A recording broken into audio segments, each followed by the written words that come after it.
من كان يرجو لقاء الله فإن أجل الله لآت وهو السميع العليم.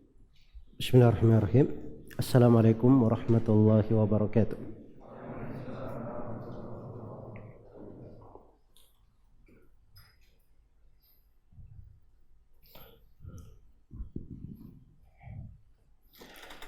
إن الحمد لله نحمده ونستعينه ونستغفره ونعوذ بالله من شرور أنفسنا وسيئات أعمالنا من يهده الله فلا مضل له ومن يضلل فلا هادي له أشهد أن لا إله إلا الله وحده لا شريك له وأشهد أن محمدا عبده ورسوله يا أيها الذين آمنوا اتقوا الله حق تقاته ولا تموتن إلا وأنتم مسلمون يا أيها الناس اتقوا ربكم الذي خلقكم من نفس واحدة وخلق منها زوجها وبث منهما رجالا كثيرا ونساء واتقوا الله الذي تساءلون به والأرحام إن الله كان عليكم رقيبا يا أيها الذين آمنوا اتقوا الله وقولوا قولا سديدا يصلح لكم أعمالكم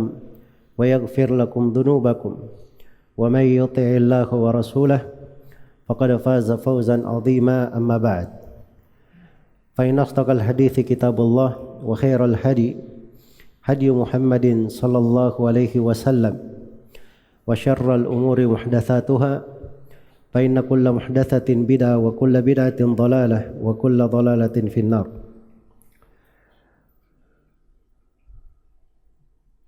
Ma'asyiral ikhwa wal akhwat rahimani wa rahimakumullah.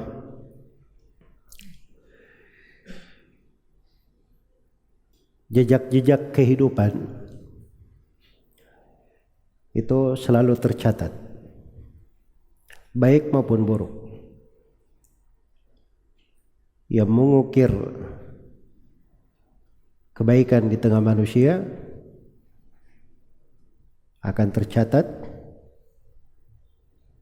dan yang menorehkan keburukan juga akan tercatat. Dan itu sebuah ketentuan di dalam kehidupan. Allah telah tetapkan. Allah berfirman, "Inna nahnu nuhyil mauta wa naktubu ma qaddamu wa atharahum wa kulla syai'in ahsaynahu fi imamin mubin." Sungguhnya kamilah yang menghidupkan orang-orang yang mati, dan kami yang mencatat segala hal yang mereka kedepankan, baik dan buruk. Dan kami juga akan mencatat jejak-jejak mereka. Dan segala sesuatu kami telah tuliskan di dalam Imam Mubin, maksudnya di Lauhul Mahfuz. Maka segala sesuatu itu akan dicatat. Apa yang kita lakukan di atas muka bumi ini, bumi nanti akan bercerita pada hari kiamat. Yauma idzin tuhadditsu akhbaraha. Pada hari kiamat itu bumi akan berbicara tentang berita-berita yang berada di atasnya.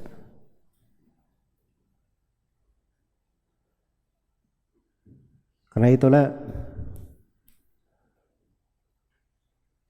seorang hamba harus selalu mengetahui bahwa dirinya itu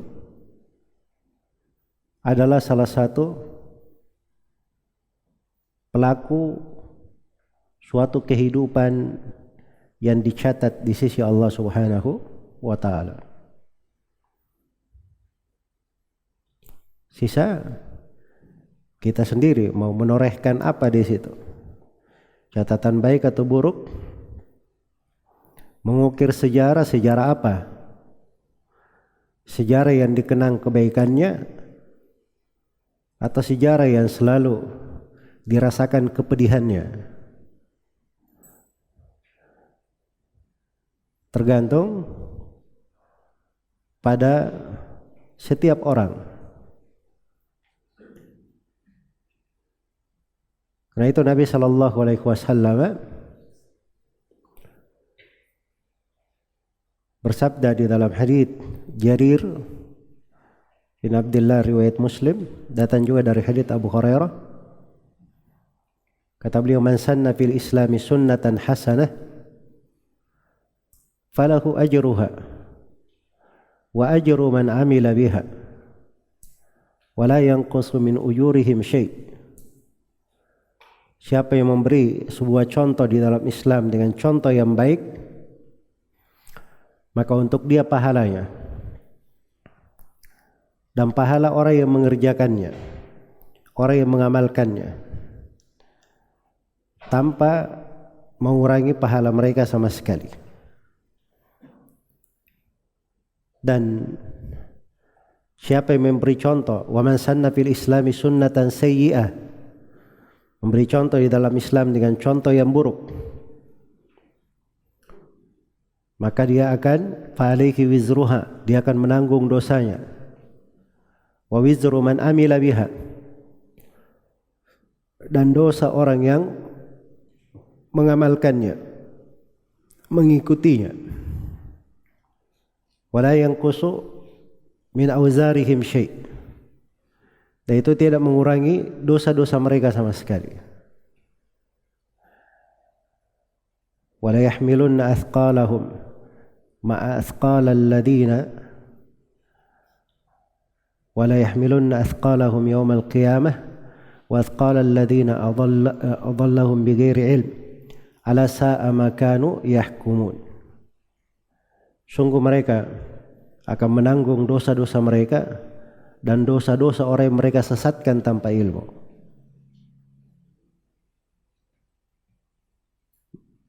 Maka seorang itu di dalam kehidupannya dia memberi contoh, meninggalkan jejak.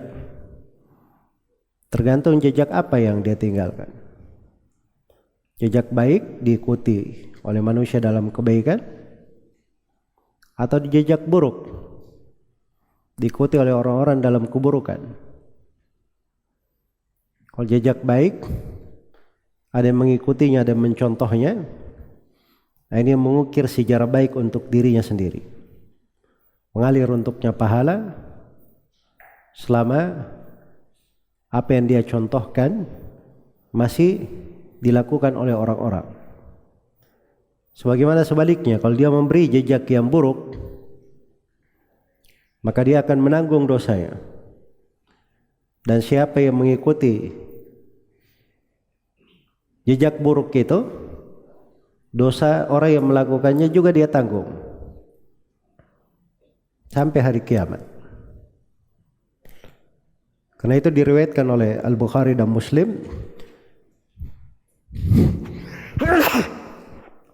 Alhamdulillah. Yahdikum asnah. Dari hadits Abdullah bin Mas'ud radhiyallahu taala anhu, bahwa Nabi sallallahu alaihi wasallam bersabda, tidak ada seorang pun yang membunuh kecuali anak Adam yang pertama itu juga dapat bagian dari dosanya, menanggung bagian dari dosanya. Jadi kalau ada yang membunuh, datang lagi membunuh, semua yang membunuh ini dosanya ditanggung juga oleh anak Adam yang pertama. Kenapa? Li'annahu awwala man sanna al-qatal. Karena dia adalah orang yang paling pertama memberi contoh membunuh.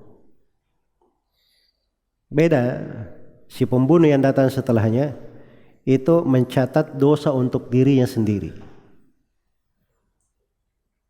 Tapi Anak Adam yang pertama, dia bukan mencatat dosa untuk dirinya sendiri saja, tapi juga menanggung dosa-dosa orang yang membunuh setelahnya.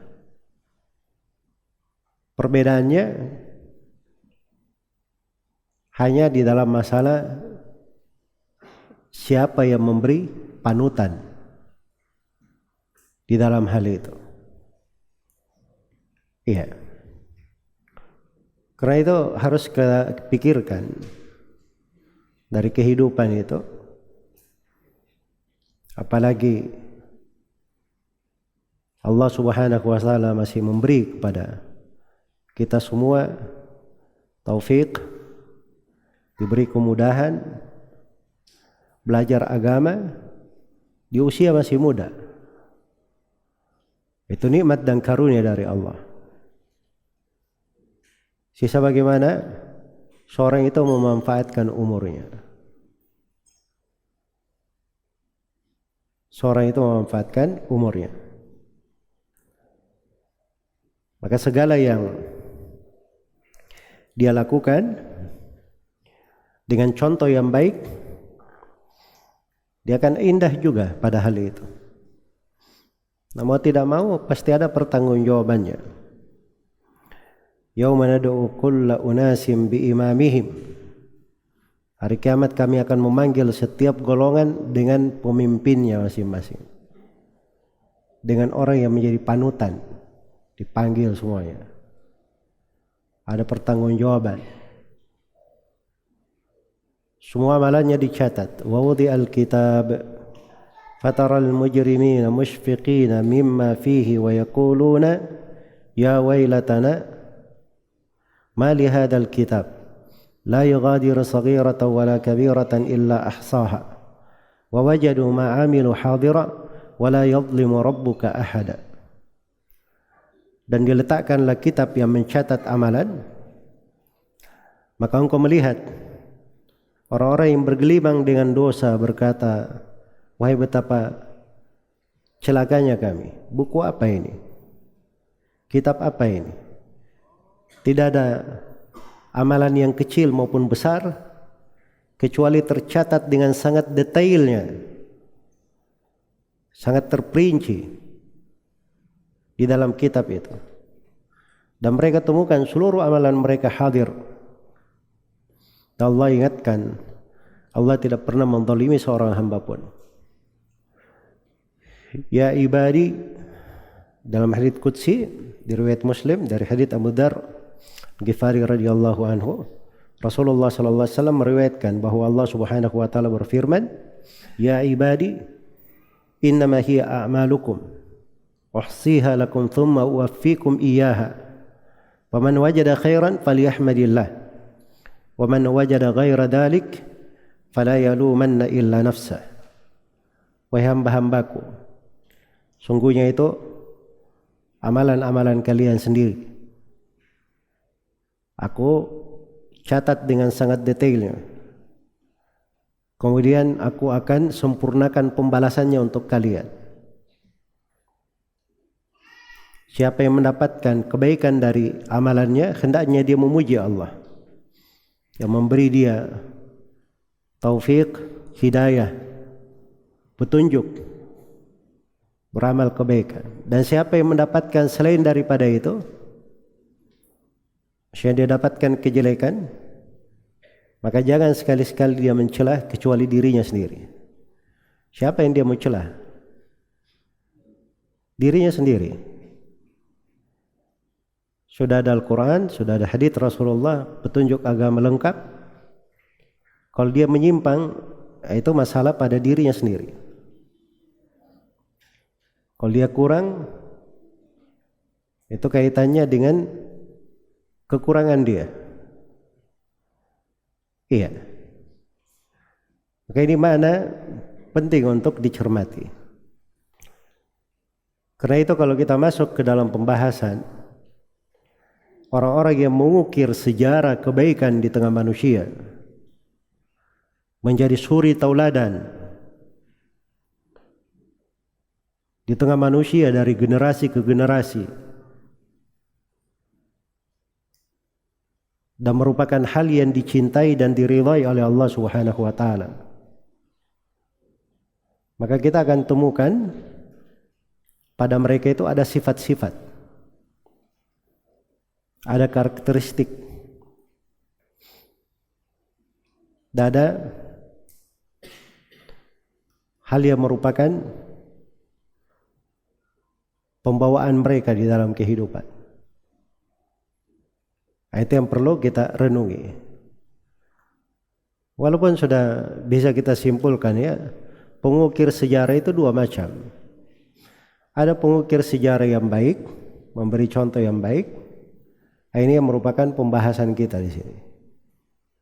Dan ada pengukir sejarah kejelekan, selalu diikuti oleh orang-orang juga. Maka ini orang-orang yang akan selalu menanggung dosanya. Iya. Yang perlu diperhatikan itu para pengukir sejarah kebaikan. Dan para pengukir sejarah ini, sejarah yang baik ini,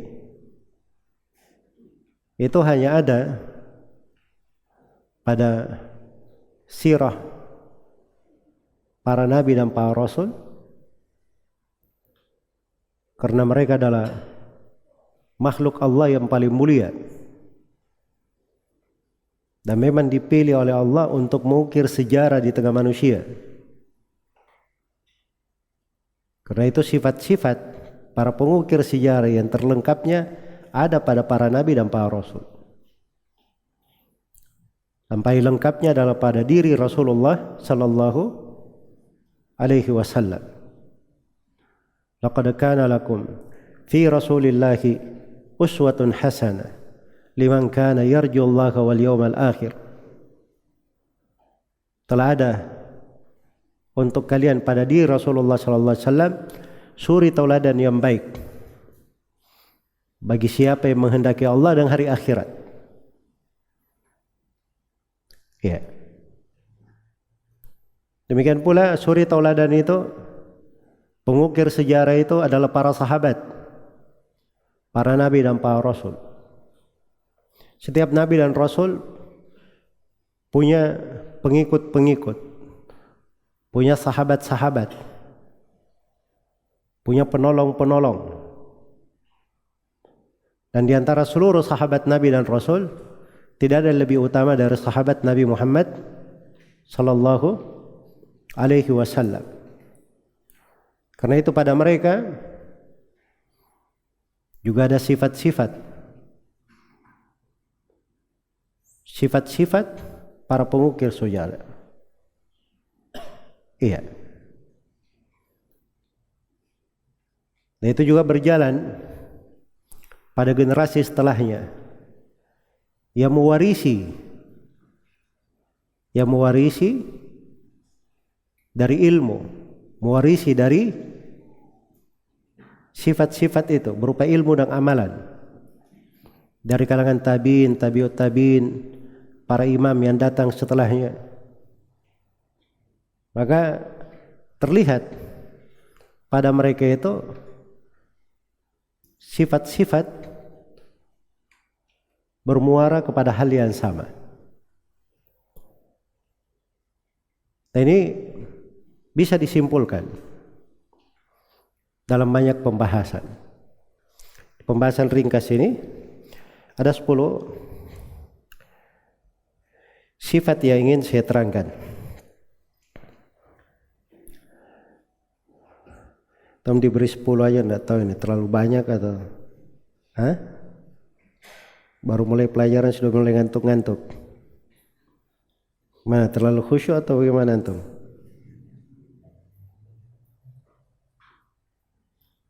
Ya ada yang ngantuk-ngantuk ya, saya suruh berdiri nanti kalau ada yang ngantuk.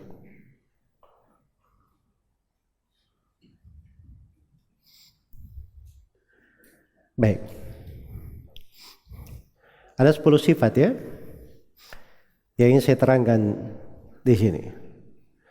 Yang pertama, dari sifat pokok para pengukir sejarah itu, dia punya kelengkapan dia punya kelengkapan, keahlian, fasilitas, sehingga dia layak untuk mengukir sejarah. Bagaimana mau mengukir sejarah kalau dia tidak punya kelengkapan? Apa yang dia mau ukir? Ya, kalau mau berpikir mengukir sejarah, siapkan kelengkapan-kelengkapannya. Iya. Dan siapapun yang ingin berhasil di sebuah perkara, kelengkapannya itu pada 6 hal. Yang pertama, dia harus mengenal suatu yang bermanfaat baginya. Yang kedua, yang pertama dia mengilmui. Dia mengilmui suatu yang bermanfaat baginya. Yang kedua, dia mengenal jalan yang menyambungnya kepada manfaat itu.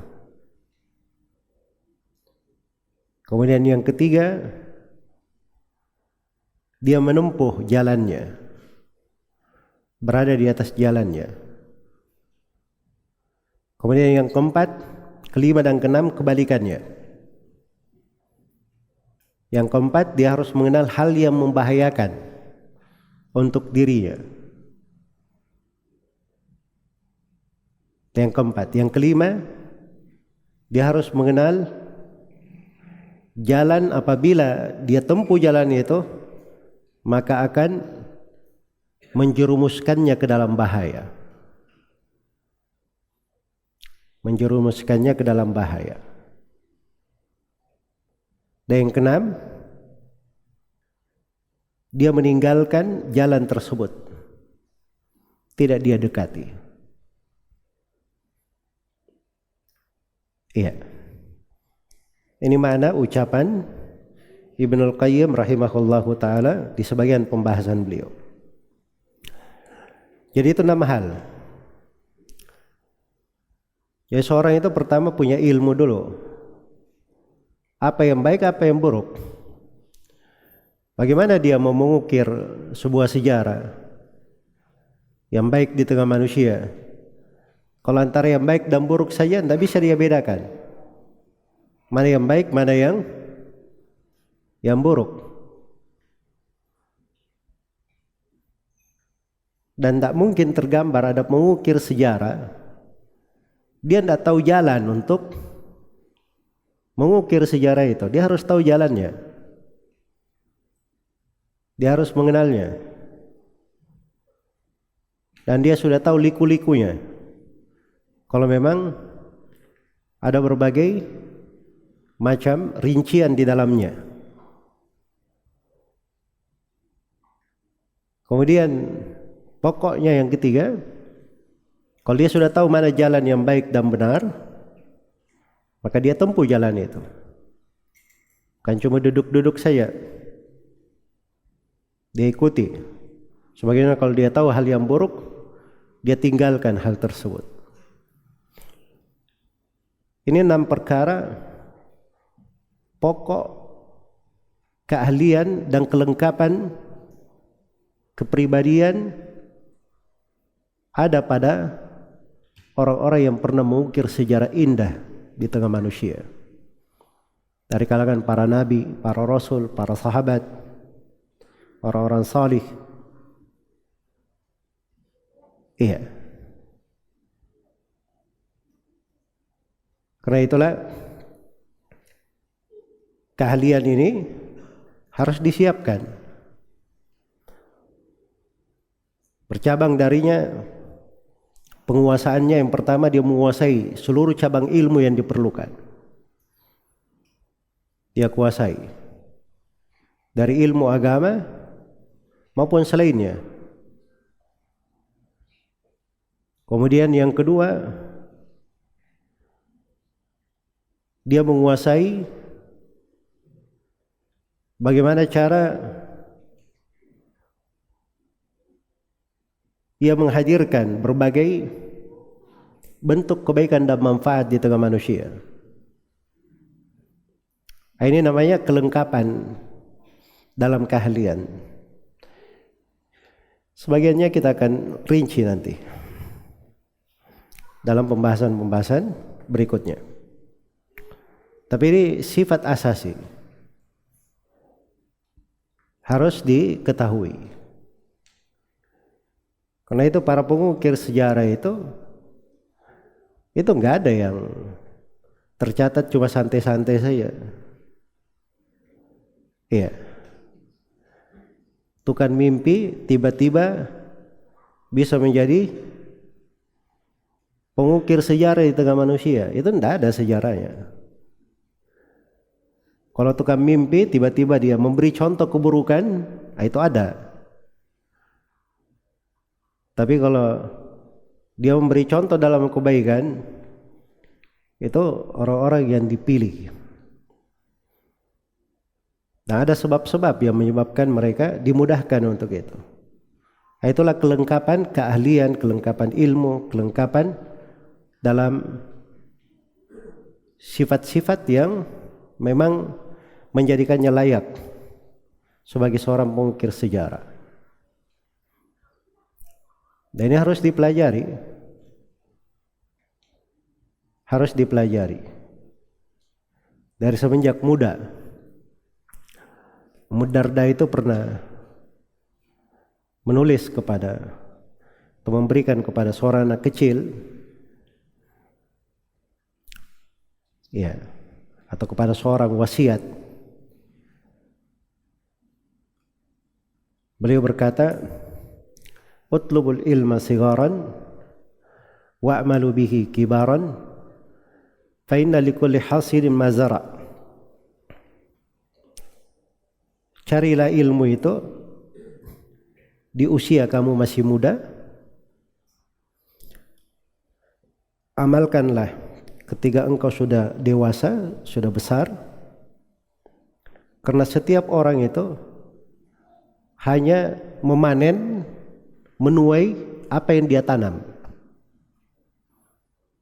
Jadi kalau ingin panen, jangan berhayal ingin panen sesuatu dia tidak pernah tanam, dia tidak pernah tebar benihnya, tidak pernah dia rawat hingga tumbuh, menghasilkan baru dia panen. Bagaimana caranya mau panen? Menanamnya saya tidak pernah. Maka harus ada upaya di dalam hal tersebut. Itu sifat yang pertama. Sifat yang kedua, dari sifat para pengukir sejarah, mereka lengkap dalam segala bentuk kekuatan. Dan kekuatan itu ada dua. Quwwatun ilmiyah wa quwwatun amaliyah. Kekuatan dari sudut ilmiah dan kekuatan dari sudut amaliyah. Kekuatan dari sudut amaliyah. Itu dua jenis kekuatan. Ada kuat dari sudut ilmiah. Dia punya kekuatan pada segala jenis ilmu. Iya. Kalaupun dia tidak menguasai cara langsung di situ, karena ilmu itu jarang ya orang-orang yang bisa menguasai banyak ilmu. Kalau dia ahli di bidang ilmu agama, biasanya keahliannya di situ. Tapi di ilmu-ilmu dunia, itu bukan keahlian dia, bukan spesialisasinya. Dia masuk di situ. Ada orang yang ahli di bidang dunia, tapi dia akan kurang keahlian di bidang agama.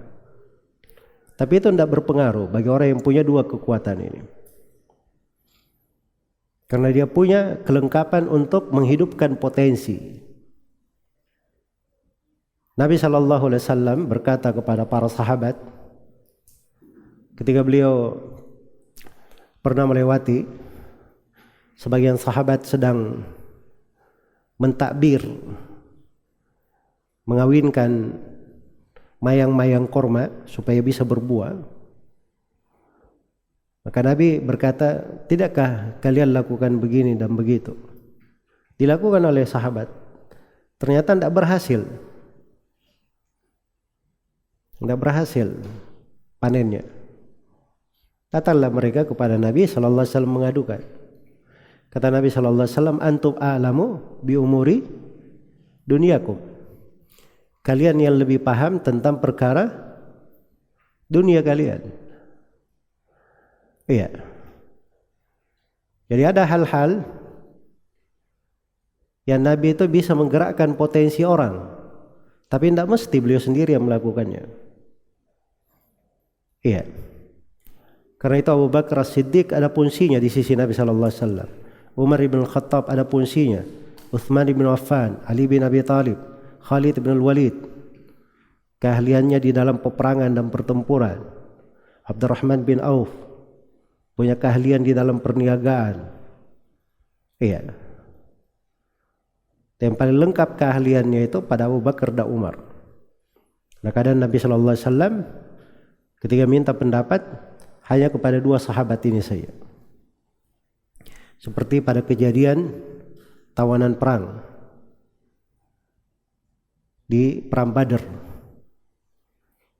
Iya. Jadi kadang seperti itu seorang yang mengukir sejarah. Dia kalau punya keahlian pada dirinya sendiri, tapi dia punya kekuatan menghidupkan potensi orang lain. Iya. Untuk menghidupkan potensi. Jadi dua jenis kekuatannya diperhatikan. Kuatun ilmiah, kekuatan ilmiah. Kekuatan secara ilmu. Yang menyebabkan dia lengkap pengetahuannya. Bisa mengenal jalan, bisa mengenal apa yang baik, apa yang bermanfaat. Kalau dia sudah punya kekuatan secara ilmiah, dia harus punya kekuatan secara amalia. Kekuatan secara amalia supaya dia bisa beramal. Giat bekerja. Berusaha. Ibarat kita sudah tahu jalan ke Malino, sudah di depan kita jalannya. Tapi kita kerjanya cuma bikin kemah di samping jalan, tidur di situ. Kapan mau sampai? Harus ada kekuatan amalia di dalam menempuh jalan, di dalam bergerak. Nah, semakin kuat, semakin sempurna seseorang di dalam dua kekuatan ini, maka semakin lengkap potensinya untuk bisa mengukir sejarah yang baik di tengah manusia. Dan disitulah terjadi perjenjangan di tengah manusia. Dari sudut kekuatan ilmu, dari sudut kekuatan amalan. Iya. Ini sifat yang kedua. Dia gabungkan antara dua kekuatan. Kekuatan ilmiah dan kekuatan amalia.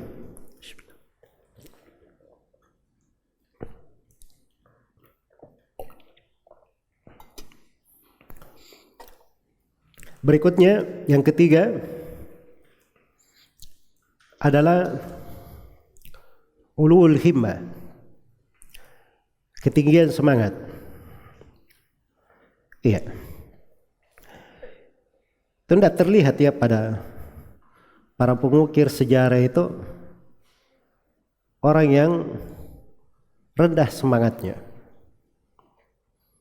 Yang ada pada para pengukir sejarah orang-orang yang punya ketinggian semangat. Kun rajulan rijluhu fis thara wa hammatu himmatihi fis thuraya. Jadi kamu seorang lelaki, kakinya menapak di bumi, tapi semangatnya di bintang Thuraya di langit sana. Dia punya semangat yang tinggi. Semangat yang tinggi dalam segala hal. Karena itu kalau dilihat pada Nabi sallallahu alaihi wasallam, Itu luar biasa semangat beliau. Luar biasa dari semangat beliau. Bagaimana beliau mendatangi kabilah-kabilah untuk mendakwai mereka. Bagaimana beliau melakukan perjalanan, berjalan kaki ke Taif untuk mendakwai penduduk Taif. Antum tahu Taif itu di mana? Dari Mekah ke Taif sekarang ini jarak sekitar 80 kilo. Itu wilayah pegunungan. Iya, mungkin sampai beberapa hari. Itu ditempuh oleh Nabi sallallahu alaihi wasallam. Nabi sallallahu alaihi wasallam dalam hadits Amr bin Akhtab riwayat Muslim, beliau pernah berdiri di atas mimbar setelah sholat subuh. Lalu beliau berbicara, berkhutbah di tengah para sahabatnya sampai masuk waktu duhur. Kemudian beliau turun mengimami para sahabat, naik lagi ke atas mimbar, berbicara sampai masuk waktu asar. Turun mengimami para sahabat, naik lagi ke atas mimbar, berbicara sampai waktu maghrib. Mana ada orang yang punya semangat seperti itu di dalam sejarah? Iya, seperti Rasulullah sallallahu alaihi wasallam. Nah, itu hebatnya lagi juga dari hal yang hebat. Ketika Nabi sallallahu alaihi wasallam seperti itu, para sahabat itu dalam hadits Amr bin Akhtab tidak menukil para sahabat itu ada yang keluar pergi, keluar masuk. Ada yang minta izin dulu, afwan Rasulullah, saya pergi makan pagi dulu. Itu tidak ada sejarahnya. Mereka hadir di situ bersama Rasulullah sallallahu alaihi wasallam. Ini orang-orang yang mengukir sejarah, punya ulul himmah, punya ketinggian semangat. Iya. Dan Rasulullah sallallahu alaihi wasallam dikatakan oleh Aisyah, kana yaqumu minal lail hatta tatafattara qadamah.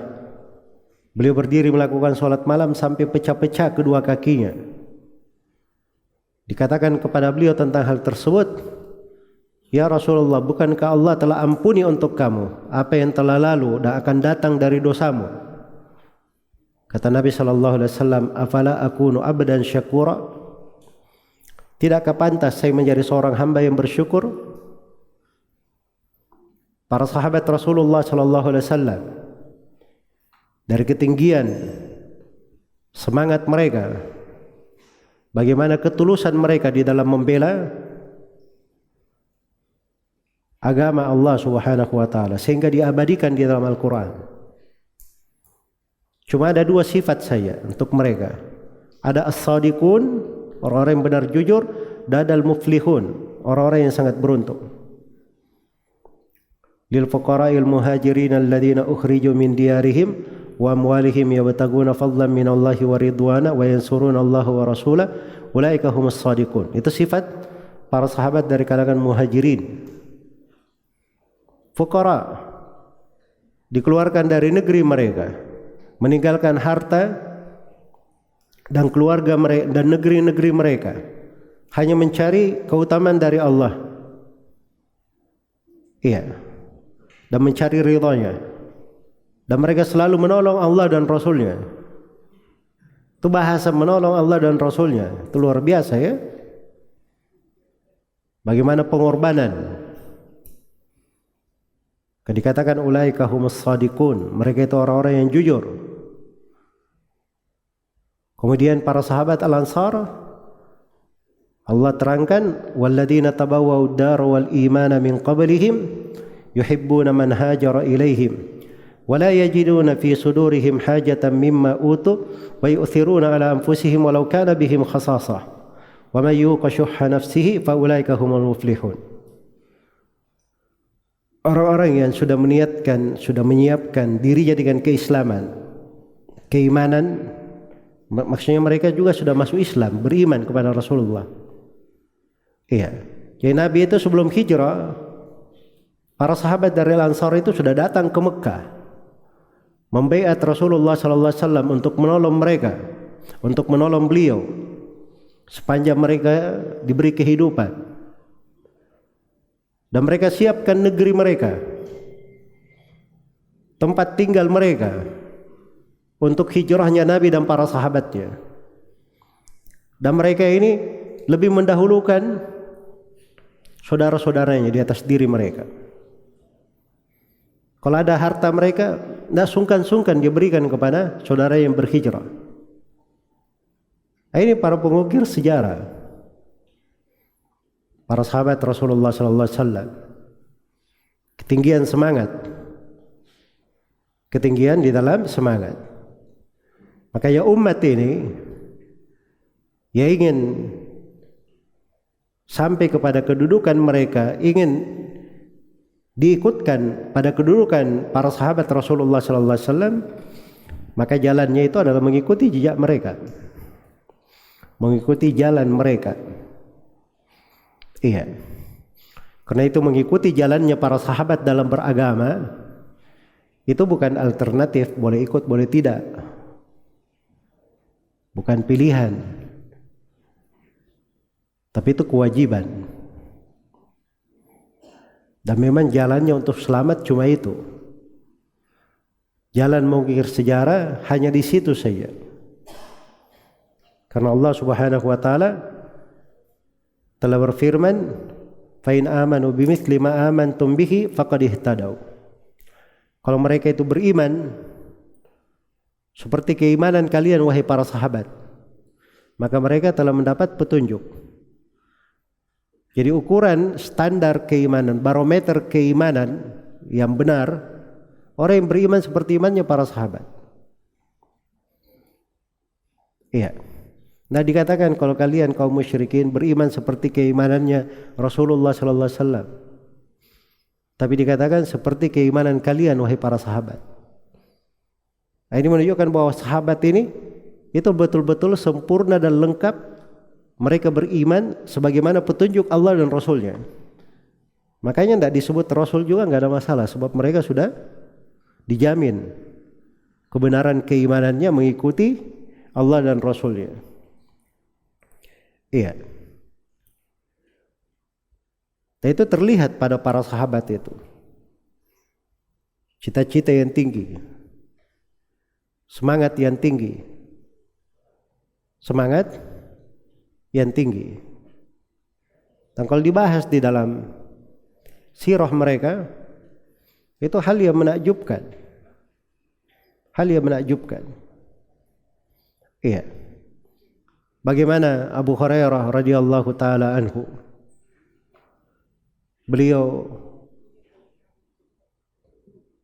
selalu mulazamah kepada Rasulullah sallallahu alaihi wasallam, bisa mengungguli sahabat yang lainnya.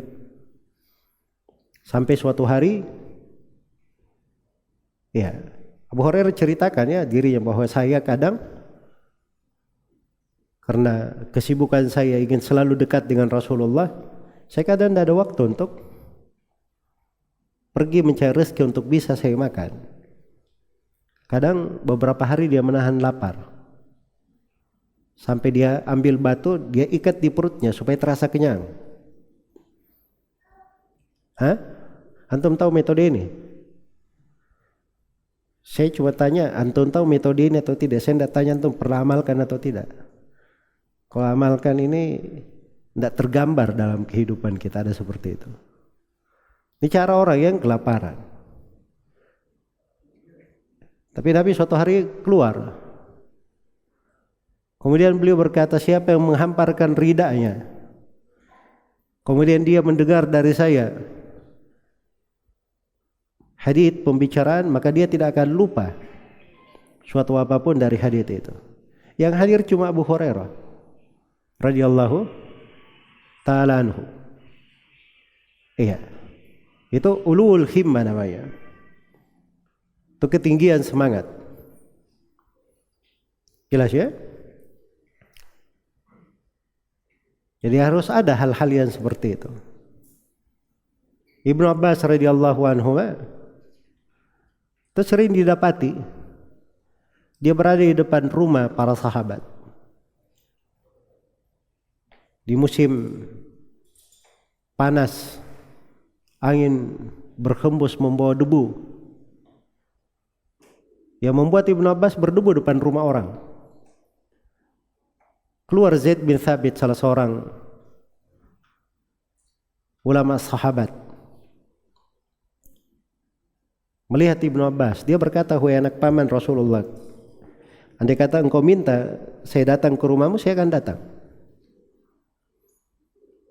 Kata Ibnu Abbas, "Demikian kami diperintah terhadap para ulama kami." Mereka tahu jalannya untuk belajar, tahu jalannya menjadi orang, tahu jalannya mengukir sejarah.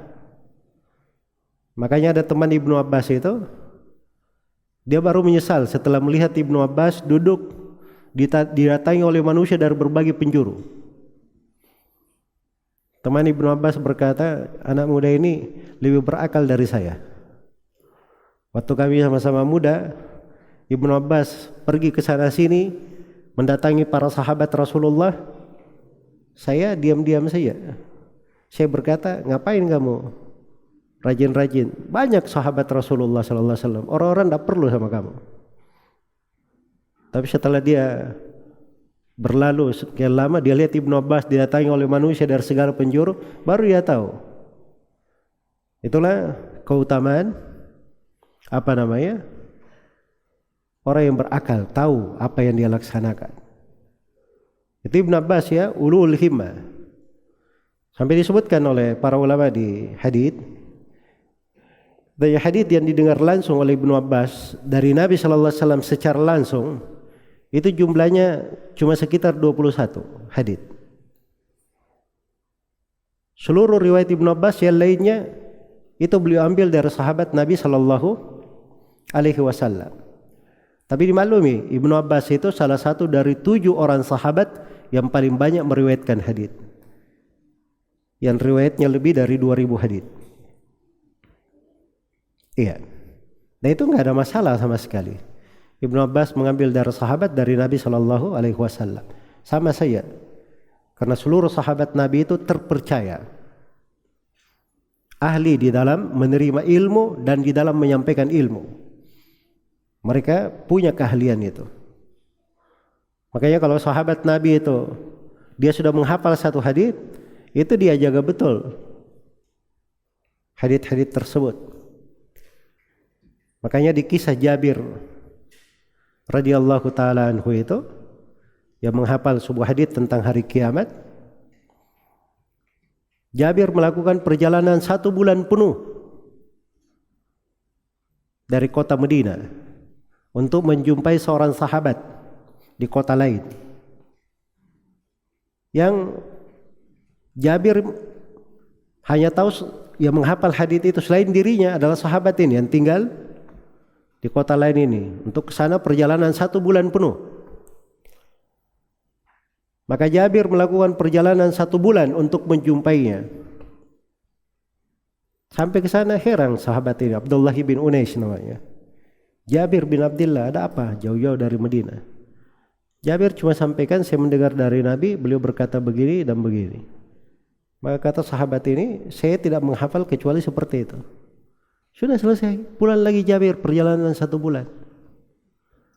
Mana ada orang kayak gitu? Antum saja, ya, cuma naik PT-PT di sini, pergi pengajian,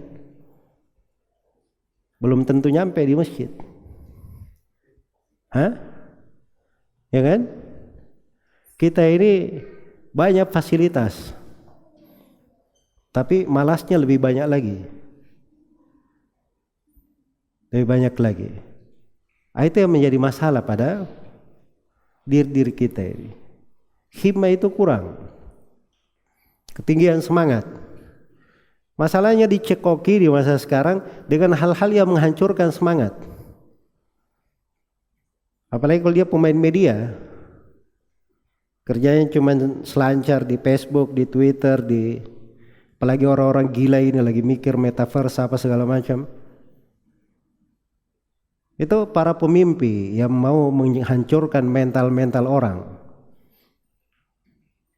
Ingin membuat orang itu kurang produktivitas, ya kerjanya menghayal saja, play, cuma selfie-selfie dapat uang miliaran.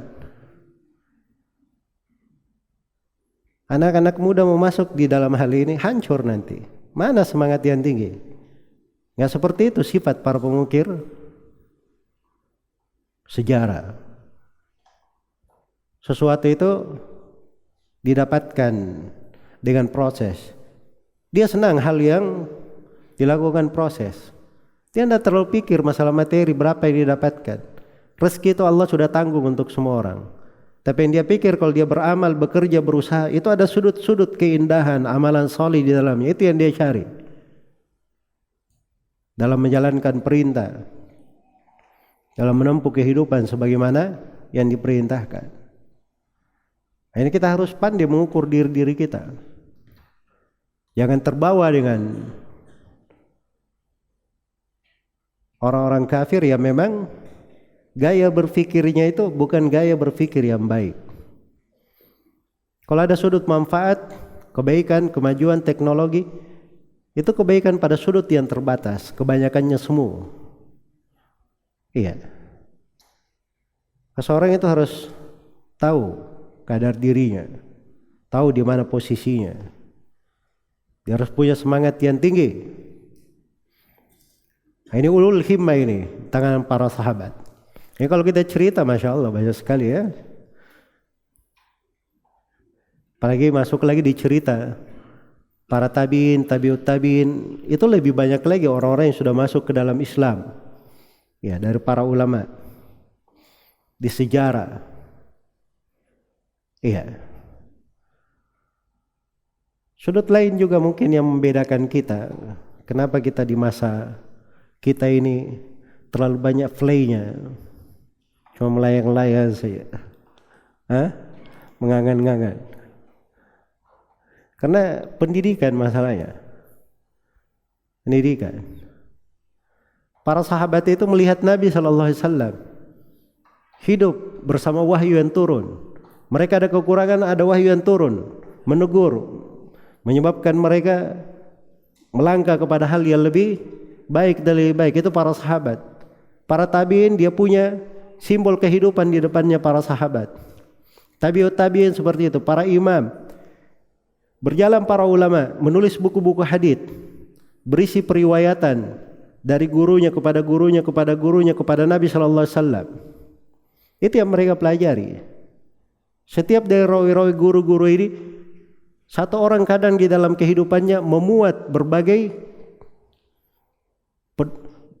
pedoman, panutan, suri toladan yang baik di berbagai sudut kehidupan. Makanya hidupnya mereka dengan orang-orang yang seperti itu. Ya, bacaannya Sahih Al-Bukhari, Sahih Muslim, Sunan Abu Dawud, Sunan At-Tirmidzi, Sunan Nasai, Sunan Ibnu Majah, Musnad Imam Ahmad. Itu bacaan-bacaan mereka. Iya. Beda dengan kita. Baru dengar nama Sahih Bukhari aja sudah lari. Ini taklim apa ini? Taklim Sahih Bukhari. Aduh, terlalu berat. Bukan kelas saya di situ. Bukan kelas saya. Ya, bahasanya bagus juga saudara ya, bukan kelas saya. Soalnya kalau salah kelas belajar juga masalah ya. Cuma itu bahasa kadang bagus, tapi kalau berasal dari para penakut, nah itu menjadi tidak baik. Jelas ya? Ya. Kadang buku kayak Sahih Bukhari itu bukan dibilang bukan kelas saya, tergantung guru. Dia mengajarinya itu metodenya kayak gimana. Kalau dia metodekan dengan metode para pemula, ya layak untuk semuanya. Tergantung gurunya. Jelas ya? Tapi orang harus hidup dari buku-buku yang seperti itu. Sebab dia akan mengenal nanti sosok-sosok panutan-panutan para tokoh di dalam agama. Dari masa para imam itu ke gurunya sampai kepada para sahabat, mereka menceritakan tentang hari-hari kehidupan Nabi sallallahu alaihi wasallam dan sunnah-sunnahnya. Nah, itu kelengkapan ada di umat-umat sebelum kita. Karena itu kalau di masa sekarang sedikit yang mengarah ke sana karena memang dasarnya seperti itu. Banyak kekurangan. Jelas ya? Baik, ini sudah sifat yang keberapa ya?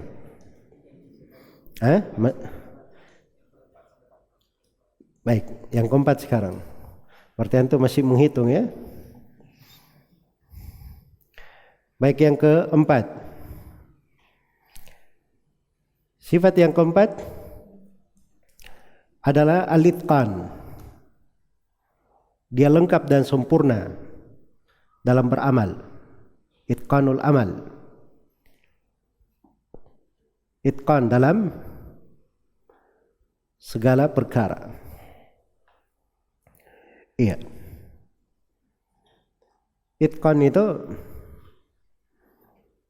adalah suatu hal yang indah dalam kehidupan. Allah Subhanahu wa taala menjadikan Al-Quran ini sebagai ayat-ayat yang muhkam, yang tetap kandungannya itu sudah tertanam dengan sangat kuat. Dan dari berbagai nama Allah Subhanahu wa taala, Asmaul Husna,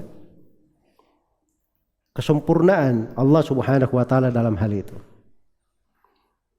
Dimaklumi dari kaidah keimanan kepada nama-nama Allah.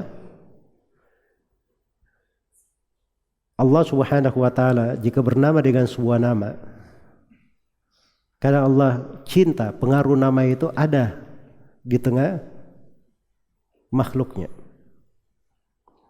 Makanya Nabi sallallahu alaihi wasallam bersabda, "Innallaha yuhibbu minal 'abd idza amila amalan ayyutkinahu." Sungguhnya Allah cinta kepada seorang hamba kalau dia beramal dengan sebuah amalan, dia mutkin di dalam hal itu. Mutkin. Iya. Itu ciri memang seorang pengukir sejarah. Karena itu subhanallah, surah Al-Ahzab itu surah Madaniyah. Surah Madaniyah. Surah Madaniyah itu surah kebanyakannya berisi hukum-hukum yang memantapkan dan menyempurnakan untuk umat Islam. Itu dari ciri-ciri umum di surah Madaniyah. Dan di awal ayat surah Al-Ahzab, di awal surah dikatakan, "Wa ma ja'alallahu lirajulin min qalbayni fi jawfi." Allah tidak jadikan pada seorang lelaki itu ada dua hati di dalam dirinya. Satu saja. So kalau dia punya dua, itu bercerai-berai urusannya. Dia tidak mungkin di dalam beramal. Gimana ada dua yang dia kanan di sini kanan di sini, ini walaupun selesai, tapi mungkin selesainya ya mungkin judulnya akhirnya selesai, dan mungkin judulnya selesai juga. Mungkin antara dua itu saja judulnya. Ya. Kalau dikatakan benar-benar selesai dia banggakan, itu perlu itqan. Seorang perlu konsentrasi. Itu kaidah dalam bekerja. Seorang bekerja apa saja? Iya. Bekerja dalam apa saja? Makanya ini HP ini dalam pelajaran kadang saya tidak senang melihatnya ya. Teman-teman pakai HP kadang ada yang saya tahu bagus, dia pakai mencatat, menulis. Ya. Tapi HP ini kadang melalaikan antum dari belajar. Betul mencatat, nulis. Nah, kalau masuk WA, lihat juga WA-nya dulu. Ya. Balas lagi. Ya. Sama yang punya kegiatan fokus kerja. Coba depan laptop pegang HP, nanti sebentar-bentar lihat HP ya. Akhirnya amanah kerjanya juga terlantar. Suruh kerja tertentu, dia kerjanya lihat HP, urusan pribadi. Itu sudah dihisap dia di amanah kerja nanti. Itqan itu perlu. Iya. Dan ciri kesempurnaan amalan itu seperti itu. Makanya Nabi SAW itu paling sempurna di dalam beramal. Tidak mau ada hal yang kurang. Kalau ada keterlambatan sedikit, beliau kadang gelisah dengan hal itu. Makanya suatu hari beliau SAW sholat asar bersama para sahabat. Lalu beliau bersegera. Sholatnya dipersingkat. Habis sholat biasanya dzikir, ini langsung masuk ke beliau, ke rumahnya. Lalu beliau keluar, membawa beberapa butiran emas. Harta di Baitul Mal yang beliau lupa untuk membagikannya. Ini lupa ya, lumrah pada manusia lupa. Nabi ingat pada saat sholat. Nggak mau beliau terlambat. Sholat itu sempurna, dia perpanjang, itu sunnah. Tapi ini amanah. Di dalam membagikan harta kaum muslim itu kewajiban. Makanya beliau memperingkas sholatnya. Agar supaya segera untuk apa? Menunaikan kewajibannya. Itu hal harus dipahami oleh seorang bahwa itqan dalam amalan itu penting. Kalau belajar, dia belajar dengan baik. Jangan dia luputkan sesuatu itu. Dia mencatat sesuatu ada yang kurang, dia tanyakan kepada orang di sampingnya. Dia tanyakan lagi ke guru. Ya. Kalau sekarang lebih mudah lagi, antum sisa putar rekaman sudah bisa memperbaikinya. Tapi kita kadang subhanallah ya, sudah mampu untuk melengkapi, tapi terlalu banyak mengundur. Oh ya nanti, kan gampang. Bisa saya lihat lagi nanti. Oh nanti saya bisa kerjakan di waktu lain. Ya, akhirnya nanti lupa. Iya. Dan itulah sebab kebinasaan umat yang telah lalu. Karena itu Allah menegur. Dan ini ayat turun, kata Ibnu Mas'ud radhiyallahu taala anhu, turun 4 tahun setelah keislaman kami di Mekah. Ini sudah turun ayat ini menegur para sahabat. Rasulullah sallallahu alaihi wasallam, "Alam ya'ni lil ladzina amanu an takhsha'a qulubuhum li dzikrillahi wa ma nazala minal haqq wa la yakunu kal ladzina utul kitaba min qablu fatala alaihim al-amadu faqasat qulubuhum wa katsirun minhum fasiqun." Tidakkah sudah masanya, tidakkah sudah waktunya bagi orang yang beriman untuk khusyuk hati-hati mereka itu kepada apa yang turun dari kebenaran. Iya. Khusyuk hatinya kepada dzikir apa yang turun kepada mereka dari kebenaran. Dan jangan mereka seperti ahlul kitab sebelumnya. Masanya panjang ini karena terlalu banyak mengulur ini. Sudah panjang masa, akhirnya hatinya menjadi keras. Hatinya menjadi keras. Akhirnya banyak dari perkara-perkara yang mereka tinggalkan. Mereka telantarkan. Nah, itu bukan jenis dari itqan di dalam beramal. Makanya ini hadits agung ya, pedoman di dalam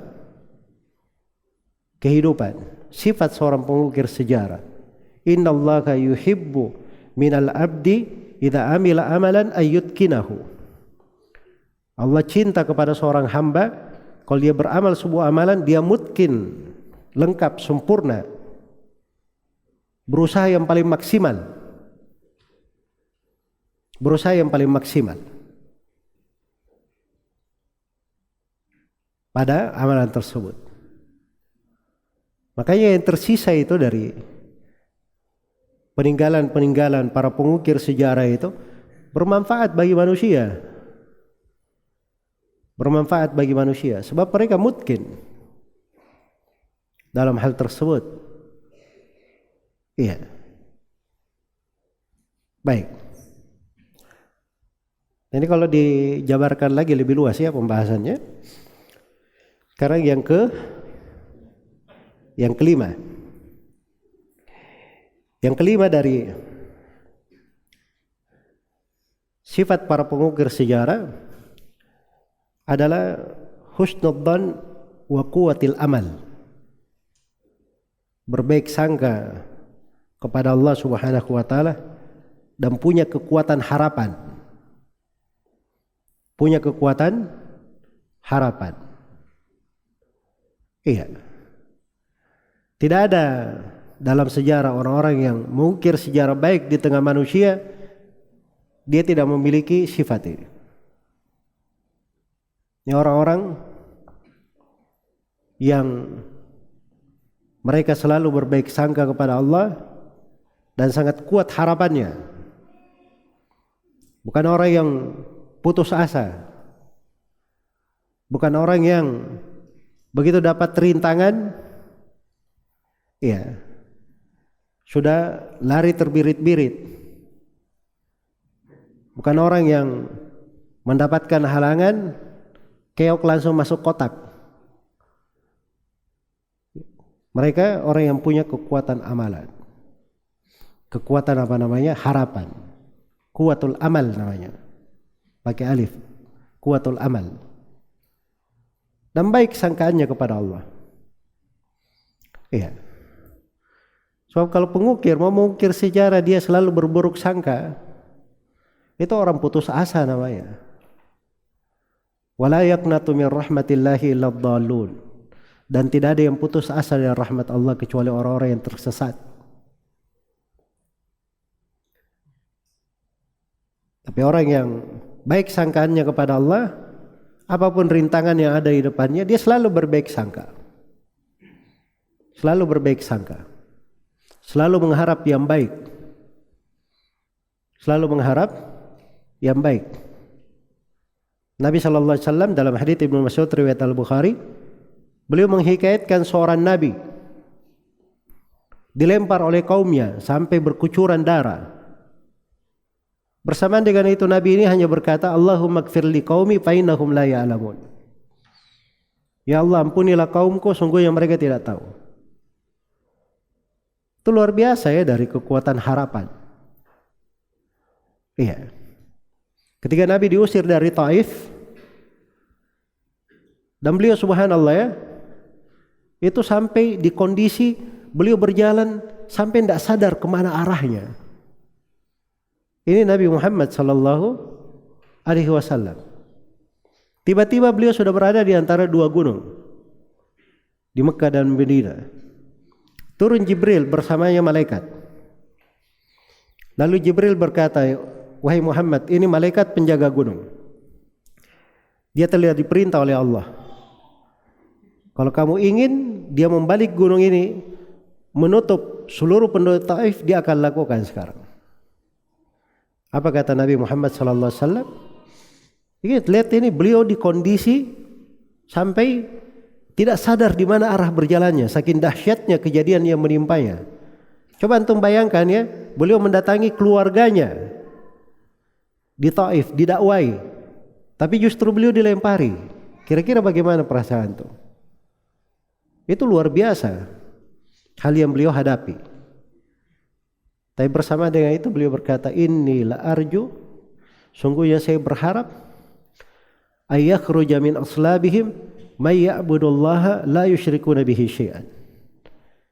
Ya, kalau mereka tidak beriman, saya berharap akan keluar dari keturunan-keturunan mereka orang yang beribadah hanya kepada Allah, tidak berbuat kesyirikan kepadanya. Itu kekuatan harapan namanya. Dan itu harus ada pada pengukir sejarah.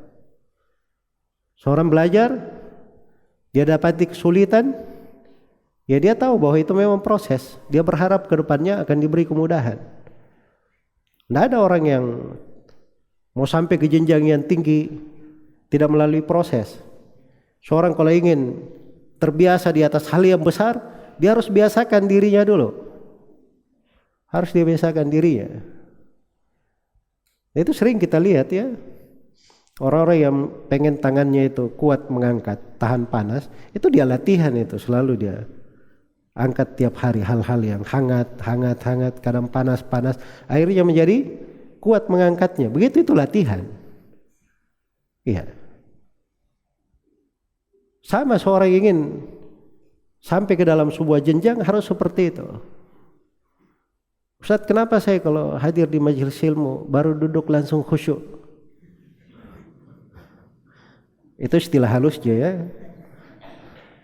Khusyuk. Walaupun pembahasan fikih khusyuk juga. Pembahasan serius dia juga khusyuk. Kalau pembahasan surga dan neraka dia khusyuk itu wajar ya. Tapi ini khusyuk bahasa lain. Sampai dagunya menempel ke dadanya. Ya. Itu memang perlu pembiasaan. Kenapa saya enggak kuat hadir di majelis ilmu berjam-jam? Ya kamu berapa lama? Sudah berapa kali melakukannya? Sudah berapa kali melakukannya? Ya seorang itu kalau dia membiasakan dirinya dengan sesuatu, dia akan terbiasa dengannya. Dia akan terbiasa dengannya. Kalau orang Indonesia memang bilang ya, ala bisa karena apa? Karena biasa. Bagaimana caranya mau bisa kalau tidak pernah membiasakan diri? Ya. Baik. Jadi harus ada husnudzan, berbaik sangka. Ini saya menempuh jalan, ya pasti ada hasilnya, pasti ada hasilnya. Dan kadang seorang itu subhanallah ya, ada tingkatan tertentu sebagian manusia. Disebutkan katanya ada 2 orang, salah satunya anak raja, ya, salah satunya anak raja. Dia ingin mengembalikan hak dia, maka cuma dia bersama kawannya berusaha dalam hal itu. Musuh sudah mengepungnya di mana-mana, kawannya sudah putus asa, ya. Tapi dia sendiri berucap kalimat yang bagus. Baka sahibi lamma ra'ad darba dudana wa ayqana anna lahiquna bi qaisara. Fakultu la tabki aynaka innama nuhawilu mulkan aw namuta fanu'dara. Katanya temanku menangis tatkala melihat bahaya sudah berada di sekitar kami. Dan dia yakin sebentar lagi kita akan menjumpai si Kaisar, si Raja Kaisar akan menangkap mereka. Maka katanya jangan menangis kedua matamu itu. Kita ini hanya mengupayakan sebuah kekuasaan. Kalau tidak kita sudah dapat udzur. Ya. Itu kadang sesuatu itu tidak usah dipikirkan rintangan bahaya apa di depannya. Kadang itu bukan urusan kita memikirkannya. Tapi memang kadang Allah Subhanahu wa taala menguji seorang hamba dengan ujian-ujian berbeda-beda. Ada yang hasilnya dia lihat ketika dia masih hidup.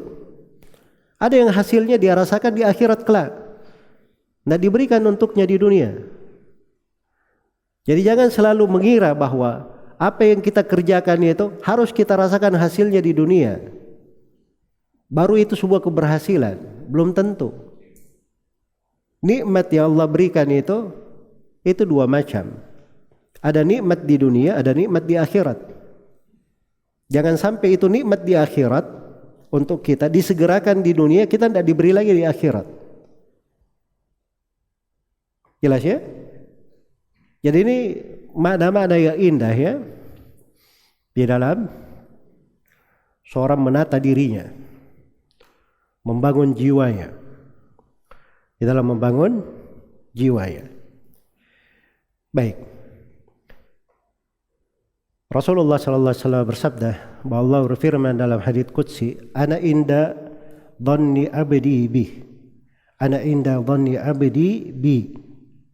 Sungguhnya aku ini, firman Allah, sungguhnya aku ini sesuai dengan sangkaan hambaku terhadapku. Sesuai dengan sangkaan hambaku terhadapku. Ya kalau kita menyangka buruk kepada Allah, buruk pula yang kita dapatkan.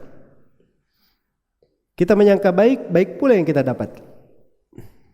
Baik pula yang kita dapatkan. Karena itu selalu berprasangka baik. Selalu berprasangka baik.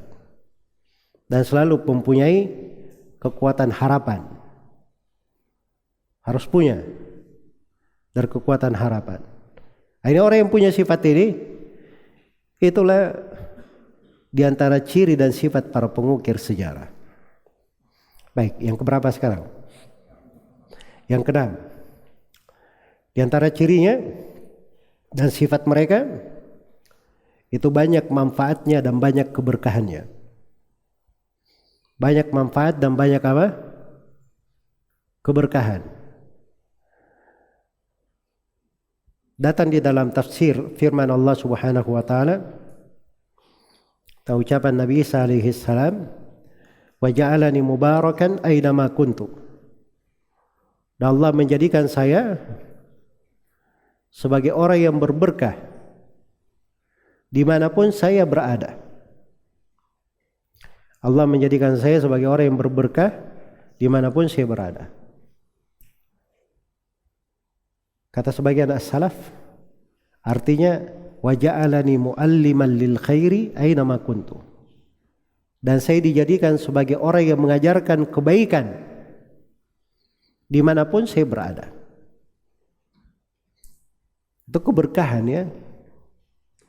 Keberkahan itu hal yang sangat-sangat penting dalam hidup.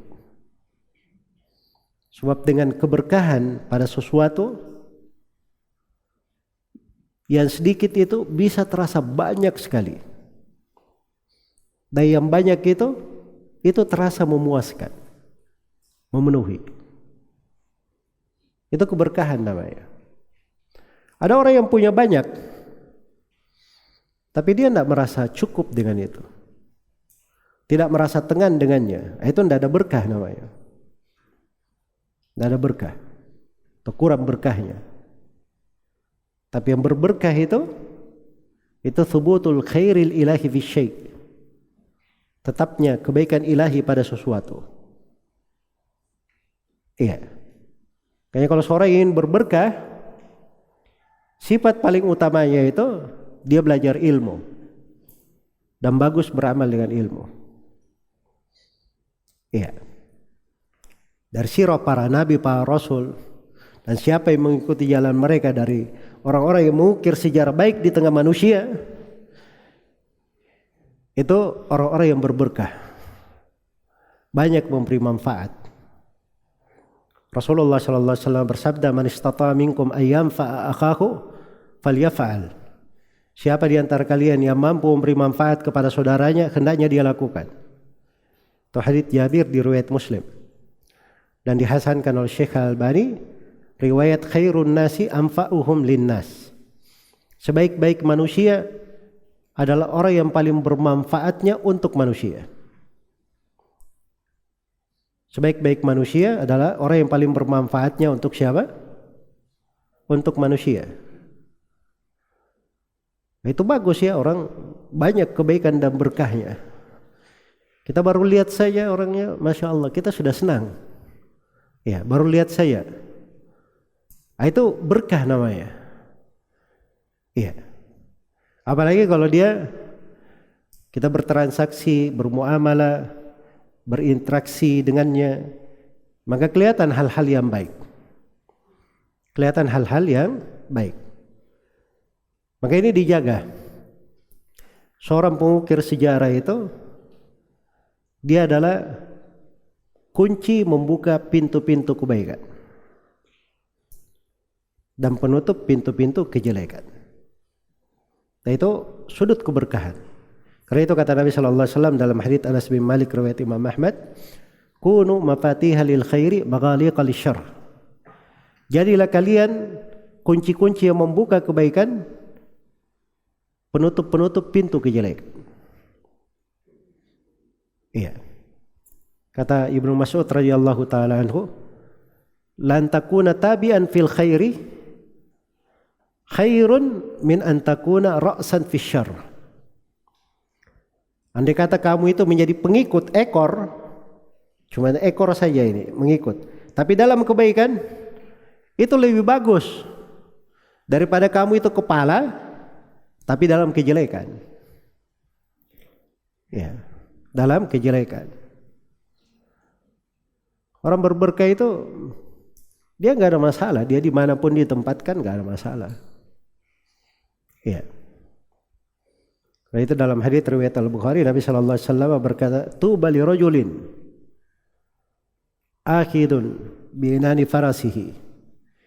Beruntunglah seorang lelaki yang mengambil dari kudanya itu, dia berjihad di jalan Allah.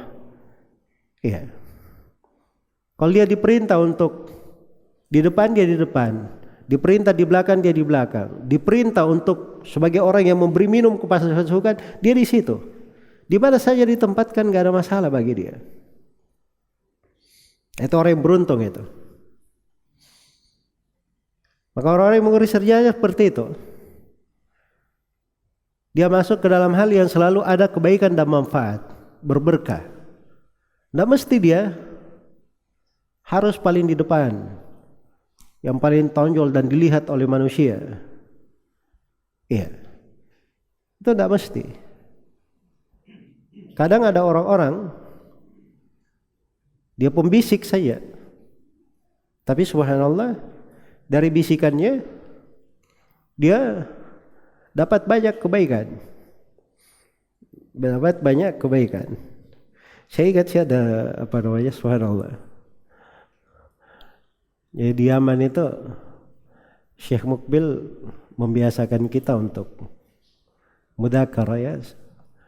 Kalau ada faedah, walaupun dia teman kita lebih senior, ya kadang kita untuk mengeluarkan hafalan, ya kita sampaikan faedah tersebut atau kita tanyakan apa jawabannya. Ya, itu kebiasaan ya. Suatu hari saya berkunjung di rumah salah seorang syekh terkenal di Madinah, mengajar di Masjid Nabawi. Sering juga ke Indonesia syekhnya.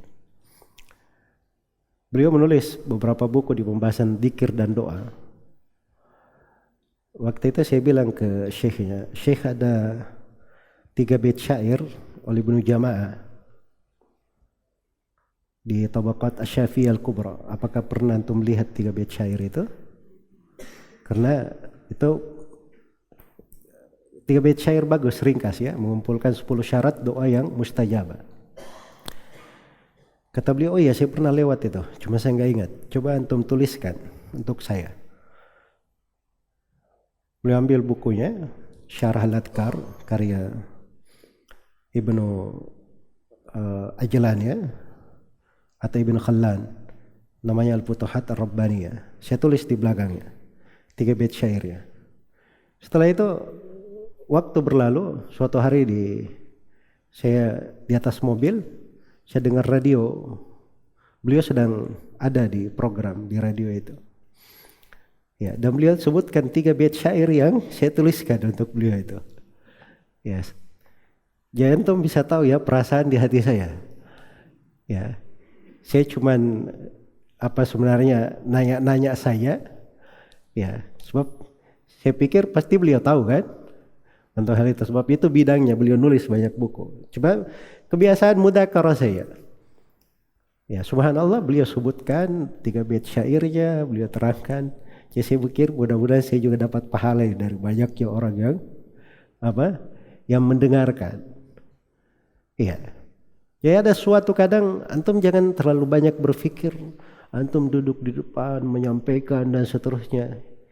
Itu kadang ada sesuatu, Allah berkahi pada sesuatu itu dari arah yang kita tidak sangka. Iya. Makanya saya ingat sekali itu ucapan guru kami Syekh Mukbil rahimahullah. Dan beliau waktu itu kita tanya beberapa pertanyaan. Kita duduknya di atas padang pasir. Iya. Di bawah pohon bidara yang rindang di sore hari. Cuma saya lupa tanggalnya. Dan beliau berkata, kadang sebuah majelis yang kecil cuma hadir beberapa orang, mungkin berkahnya bisa sampai ke pelosok dunia. Bisa sampai ke pelosok dunia. Nah itu subhanallah terbukti itu. Ya. Karena beliau sendiri kadang menjawab pertanyaan hanya sambil jalan, beliau jawab. Oleh seorang murid dihafalkan jawabannya, Dia pergi ke Amerika sana, ke ujung dunia sana. Dia sampaikan ilmu berasal dari beliau. Itu artinya berkahnya sampai ke mana? Ke pelosok dunia. Dari asal satu orang aja yang bertanya kepadanya. Iya. Baik. Jadi memang gemar memberi manfaat, berbagi, itu sifat yang indah. Bahkan itu salah satu sifat penduduk sorga. Fa'amma man a'ta wattaqa wa saddaqa bil husna fasanuyassiruhu lil yusra. Adapun barang siapa yang gemar berbagi, dia selalu bertakwa dan membenarkan adanya al-husna. Ini ada 3 ya. Maka kami akan mudahkan dia kepada segala kemudahan. Nah, ini juga manfaat lain ya. Kemudahan di situ ada 2 tafsirnya. Ada yang mengatakan al-yusra maknanya kemudahan. Tafsir yang kedua al-yusra dia artikan sorga, dimudahkan dia ke sorga. Jadi yang pertama sifatnya fa'amma man a'ta. Adapun siapa yang gemar berbagi. Nah, ini gemar berbagi ini pembahasan kita ini, sudut manfaat. Berbagi itu bisa dengan harta, bisa dengan tenaga, bisa berbagi ilmu, ya. Bahkan kadang dia berbagi ide kepada orang. Ada temannya lagi membangun apa gitu, dia beri saran, kenapa kamu tidak buat begini dan begitu. Iya. Dan itu ada orang-orang yang seperti itu ya, kalau dia sudah terpoles dengan polesan ilmu, Masya Allah. Saya ada pernah dicerita oleh seorang ikhwan, dia makan di sebuah rumah makan, bagus rumah makannya. Cuman ya namanya pemilik warung, dia mungkin tidak tekuni strategi bisnis dan seterusnya ya. Ya kan ada ilmunya itu ya, cara mengatur brandnya, kemudian cara buat namanya dan sebagainya. Sama dia cerita-cerita biasa saja, Pak, kenapa tidak bikin begini. Dia cuma cerita. Lama begitu dia datang lagi, sudah berubah semuanya. Masya Allah semakin ramai. Padahal dia cuma kasih ide sambil makan saja. Nah, itu kadang berkah itu orang. Padahal yang terkait dengan dunia saya, dia bisa beri manfaat kepada orang lain. Mengukir hal yang baik di kehidupan manusia. Bisa merubah orang menjadi lebih baik. Maka itu cara berpikir, harusnya generasi muda itu berpikirnya seperti itu. Ya, jangan cuma melayang-layang di dunia maya saja. Mabuk antum di sana. Belum lagi hilang, tidak bisa kembali. Terdampar di pulau anta beranta.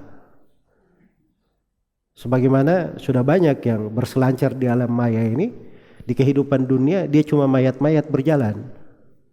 Nah, ini nggak bagus ya seperti itu. Ya, harus diperbaiki, harus ada arahan dalam kehidupan. Baik, yang keberapa sekarang? Yang ketujuh. Yang ketujuh adalah husnul tadbir wa tasarruf. Bagus di dalam strategi pengaturan dan cara bertindak dan mengeksekusi. Iya.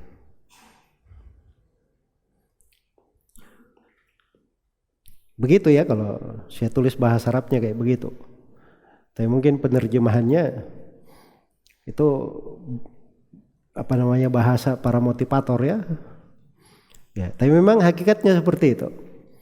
Orang-orang yang mengukir sejarah itu pandai bertindak.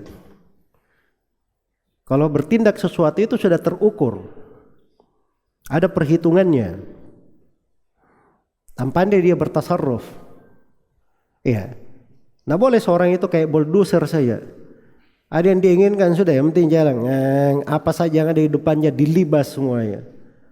Nah, itu enggak bisa kayak gitu. Jelas ya? Harus bagus dalam tasarruf. Makanya Nabi Sallallahu Alaihi Wasallam itu tidak mengatur manusia dengan satu pengaturan, dengan satu siasat. Tapi beraneka ragam siasat yang beliau terangkan. Beliau terapkan. Kadang lemah lembut, kadang tegas, kadang cepat, kadang agak diukur pada tempo waktu. Iya. Kadang beliau lakukan strategi ini, strategi itu, macam-macam beliau kerjakan. Di antara para sahabatnya, ada yang difokuskan di peperangan seperti Khalid bin Walid. Ada yang difokuskan untuk ilmu. Ada yang difokuskan untuk mempelajari bahasa ahlul kitab. Supaya kalau ada surat untuk Nabi SAW ini yang menjawabnya. Ada yang difokuskan untuk menjawab dan membela Nabi dengan syair-syairnya. Malah diberi mimbar oleh Nabi Hasan bin Thabit di masjid untuk membela Rasulullah dengan syair-syairnya. Itu leadership skill namanya. Iya. Itu punya lengkap pada Rasulullah Sallallahu Alaihi Wasallam. Dan itu terlengkapnya kalau orang paham agama. Iya. Kalau ada yang bicara-bicara masalah leadership skill misalnya atau masalah sifat-sifat kepemimpinan, itu enggak ada yang lebih lengkap dari sifat-sifat Rasulullah Sallallahu Alaihi Wasallam. Dan itu terurai dari metode Nabi Sallallahu Alaihi Wasallam dan pengajaran beliau. Cuma itu kan makna-makna mendalam, memang perlu waktu mempelajarinya, perlu guru yang bagus juga. Ya, coba ya hal-hal detail ya. Ketika Nabi Sallallahu Alaihi Wasallam di pembahasan jihad, iya, beliau berkata, "Idza dana minkumul adu fa'akthibuhun bin nibal." Kalau musuh itu sudah dekat dari kalian, maka seranglah mereka dengan tombak-tombak kalian. Itu di strategi seperti itu aja mantap ukurannya Nabi Sallallahu Alaihi Wasallam. Sebab tombak itu tidak terukur kalau dilempar dari jauh, sasarannya tidak tepat. Kalaupun dia ahli, masih banyak kemungkinan meleset. Tapi kalau dilempar dalam dekat, itu strategi jitu namanya. Jelas ya? Itu strategi jitu. Hal yang seperti itu aja ada di pengaturan Nabi. Dalam hal yang sangat di ujung, tapi detail sekali. Subhanallah. Ya. Itu cara-cara berpikir seperti itu dilatih dengan seorang membaca Al-Quran, membaca sunnah Nabi Sallallahu Alaihi Wasallam, mempelajarinya dengan detail. Nanti akan keluar metode-metode istimbat yang bagus. Karena itu dari masa dahulu itu pemerintah itu selalu perlu kepada ulama. Selalu perlu kepada ulama. Karena para ulama bisa memberi kepada mereka segala solusi pada apa saja yang mereka perlukan. Mau bicara di sektor apa? Di sektor kehutanan mereka bisa tunjukkan bagaimana kemanfaatan dan keberkahan untuk sebuah negeri dalam hal itu. Mau bicara di sektor pertanian, mereka akan tunjukkan bagaimana hal yang terbaik. Apalagi kalau sekarang mau masuk di sektor perekonomian, keuangan, ya. Dan sebagainya itu ada aturan-aturannya. Ada pelajaran-pelajarannya. Jelas ya? Tapi itu kaitannya dengan ilmu agama. Kaitannya dengan ilmu agama. Baik. Itu bisa diatur. Akan terukur. Ya kalau ini ada padanya, pasti dia bagus dalam bertindaknya. Punya husnul tasarruf. Ya. Punya strategi di dalam segala hal. Dan pandai mempertimbangkan. Pandai mempertimbangkan. Karena itu Nabi Sallallahu Alaihi Wasallam saya di sebagian jihad itu, kalau beliau ingin mengarah ke barat misalnya, yang tersebar itu seakan-akan beliau akan ke timur. Itu strategi dalam pengaturan.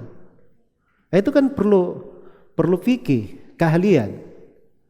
Makanya Muawiyah radhiyallahu taala anhu itu orang-orang hebat itu. Umar bin Khattab, Abdurrahman bin Auf, itu manusia-manusia pengukir sejarah. Iya. Suatu hari ada yang bercerita di musim haji bahwa Umar itu akan begini dan begini. Dia pasti akan mewariskan khilafah kepada keturunannya. Ya. Atau berbicaralah ada orang yang berbicara tentang khilafah Umar. Maka Umar marah mendengarnya. Ini di musim haji ini. Umar mau berdiri, berkhutbah di tengah manusia. dipegang tangannya oleh Abdurrahman bin Auf. Beliau berkata, "Wahai Amirul Mukminin, ini tempat mengumpulkan banyak orang. Ada orang yang terpelajar, ada rakyat jelata, ada yang bisa paham, ada yang tidak bisa paham. Kalau engkau berbicara tentang hal ini, saya khawatir diterima oleh orang dan mereka tidak mendudukkan pada tempatnya." Maka Umar pun menganggap itu ide yang sangat hikmah sekali. Begitu kembali ke Madinah, maka Umar pun berbicara dengan apa yang ingin beliau bicarakan. Itu luar biasa ya. Keahlian para sahabat itu menimbang dan mengukur itu luar biasa. Iya. Ada gubernur yang sedang mempermasalahkan seorang pegawai. Orang ini, pegawai ini, dia lari kepada Muawiyah. Ya, oleh Muawiyah dilindungi. Maka gubernurnya Muawiyah ini tulis kepada Muawiyah, "Ini hal yang buruk, kamu melindungi seseorang begini dan begini." Maka Muawiyah membalas kepadanya. Iya. Kata Muawiyah, tidak cocok kita mengatur manusia itu dengan satu siasat saja. Kamu agak keras, saya agak lembut, kata Muawiyah. Iya. Jadi nggak bisa kalau sama-sama keras, habis nanti sebuah negeri itu. Habis dalam sebuah negeri. Itu pengaturan namanya. Iya. Jadi orang-orang yang mengukir sejarah itu dia tahu menempatkan dirinya. Ini kamu misalnya ya di kebiasaan ini, untuk para guru, ya anak-anak muda. Beda antara orang di perusahaan, dia berada di lembaga dakwah, berada di sebuah sekolah, berada di pemerintahan. Itu manajemen pemerintahan itu beda dengan manajemen perusahaan. Cara pendekatannya juga berbeda. Dan itu dipahami dari sirah Nabi Shallallahu Alaihi Wasallam di dalam pengaturan-pengaturan dan tadbir. Maka orang-orang yang mencetak sejarah itu dia pandai menimbang. Ya, tidak setiap ada hal di kepalanya langsung dia eksekusi, tidak ada perhitungan. Tidak setiap perkara yang dia pikirkan langsung ada di ujung lisannya. Nah seperti itu. Tapi dia pandai menempatkannya pada tempatnya. Baik, berikutnya. Yang ke-8. Ketinggian akhlak.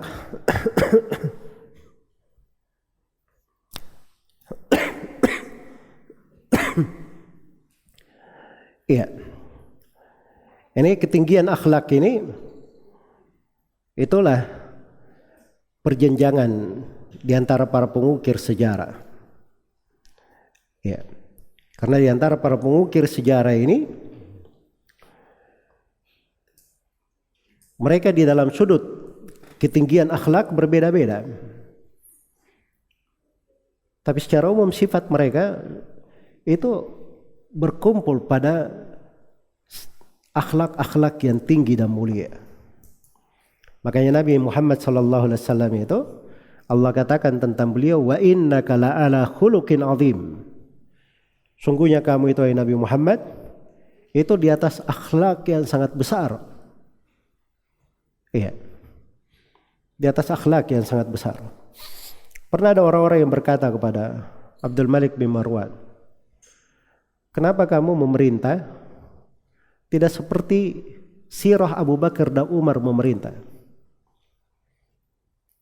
Dia memberi jawaban bagus ya. Jawabannya bagus. Katanya, kalian ingin saya ini berlaku untuk kalian seperti sirah Abu Bakar dan Umar. Sedangkan kalian sendiri tidak menjalankan sirah Abu Bakar dan Umar. Iya. Maksudnya siasat seorang pemerintah itu tergantung kondisi rakyatnya. Iya. Di atas amalan mereka sendiri, itulah pemerintahnya. Makanya dari dahulu itu dikatakan ummalukum a'malukum. Para pemerintah kalian itu, itulah potret amalan-amalan kalian. Karena amalan kalian seperti itu, begitulah di pemerintahan kalian. Ini kata Abu Bakar Turtusi rahimahullah di dalam kitab Sirajul Muluk. Kata beliau, saya banyak dengar kalimat ini tersiar sampai saya baca firman Allah Subhanahu wa taala, wa kadzalika nuwalli ba'dadh-dhalimina ba'dhan bima kanu yaksibun. Demikianlah kami jadikan sebagian orang yang zalim memimpin zalim yang lainnya disebabkan karena perbuatan tangan-tangan mereka sendiri. Lalu beliau bawakan tadi kisah Abdul Malik bin Marwan. Dan beliau bawakan juga kisah kisah Ali bin Abi Thalib radhiyallahu anhu.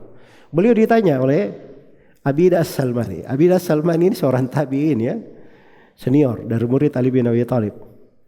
Iya. Pertanyaannya bagus sebenarnya. Ya. Dia berkata, kenapa manusia itu di masa Abu Bakar dan Umar itu lebih tunduk kepada mereka berdua melebihi manusia yang sekarang berada di masa engkau terhadap engkau, hai Ali? Kata Ali bin Abi Thalib, beliau menjawab dengan jawaban yang lebih menakjubkan lagi. Kata Ali bin Abi Thalib, karena orang-orang yang bersama Abu Bakar dan Umar itu saya dan yang semisal dengan saya. Adapun orang-orang yang bersama saya, kamu dan yang semisal dengan kamu. Makanya jadinya seperti ini. Ya. Jelas ya? Maka kadang di dalam merubah sesuatu itu kita perlu merubah dari diri kita sendiri. Kita perbaiki dari akhlak kita, dari pembawaan kita. Nah, seorang pengukir sejarah itu dia punya akhlak yang dia menonjol dengannya, menjadi ciri yang membedakannya dengan manusia. Bukan latah ikut-ikutan dengan orang. Terus sekarang ini cuma tren saja. Apalagi yang dibaca, subhanallah, kadang orang kafir, kadang orang fasik, kadang berasal dari berita, nggak tahu dari mana sumbernya, dari alam jin atau dari manusia. Nah, itu menjadi bacaan itu. Ya, menjadi bacaan. Akhirnya rusak pemahaman. Ya. Akhlak yang mulia ini banyak bentuknya ya. Banyak bentuknya. Ya.